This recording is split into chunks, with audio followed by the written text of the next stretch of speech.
All right, guys, in this video, we're going to be going over some photoelectron spectroscopy questions.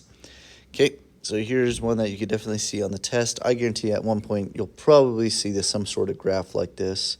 Remember, when you come across graphs, go ahead and read the X and Y axis. So this is the relative number of electrons, and this is binding energy. Also notice binding energy decreases as you go left to right, which is how photoelectron spectroscopy graphs go. So this definitely gives us an indicator. That's the type of question we're going to see dealing with electrons. So the complete photoelectron spectrum of an element is given above. Which of the following electron configurations is consistent with the spectrum? Awesome.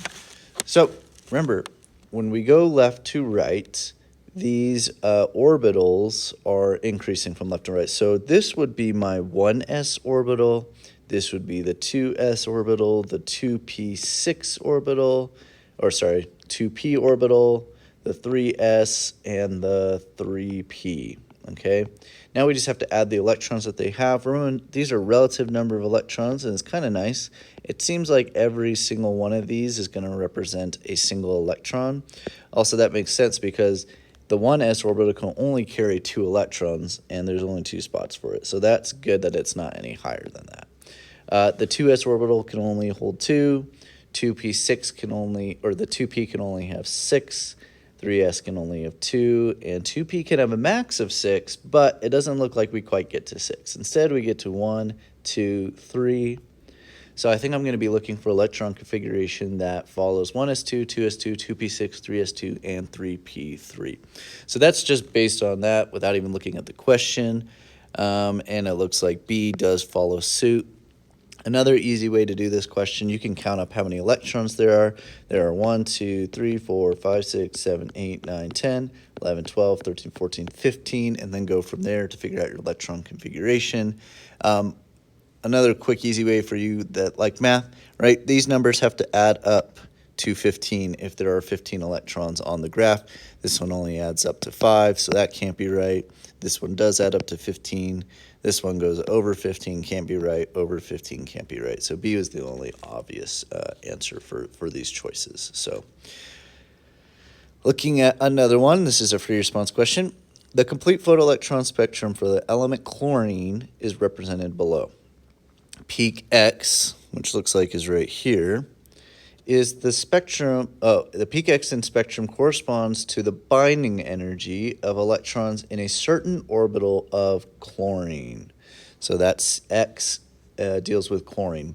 The electrons in the orbital of chlorine have a binding energy of 273, while the electrons in this same orbital of sulfur atoms has a binding energy of 239. Part 1 says identify the orbital and explain the difference between the binding energies in terms of Coulomb forces. Well, peak X appears to be on the very far left over here, and the farthest left is always going to be the first orbital closest to the nucleus because that has the highest binding energy. So for part 1, we have a 1s orbital as peak X. Okay. The second part is to explain why chlorine appears to have a higher binding energy than sulfur with the same orbital, okay? And we'll have to explain in terms of Coulombic forces. Well, chlorine has more protons than sulfur does. And if you look at that in the periodic table, chlorine has a higher atomic number. It's 17 versus sulfur's 16. So chlorine has more proteins than sulfur, therefore has a higher effective nuclear charge. Okay. And due to that, we could say therefore, chlorine has a higher binding energy than sulfur. I'm not going to write that out, but you could write that out. So chlorine has more proteins than sulfur, therefore has a higher effective nuclear charge. Therefore, chlorine has a higher binding energy than sulfur. Okay, and that would answer part 1 for you. Part 2 says peak Y, which is right here, responds to electrons in certain orbitals of chlorine atoms. On the spectrum, carefully draw the peak that would correspond to electrons in the same orbital of sulfur atoms. Okay, we've already talked about here in this first question that chlorine has a higher effective nuclear charge. It's going to be holding on to those electrons stronger because it has more protons, which means sulfur should have a lower binding energy in all of its orbitals.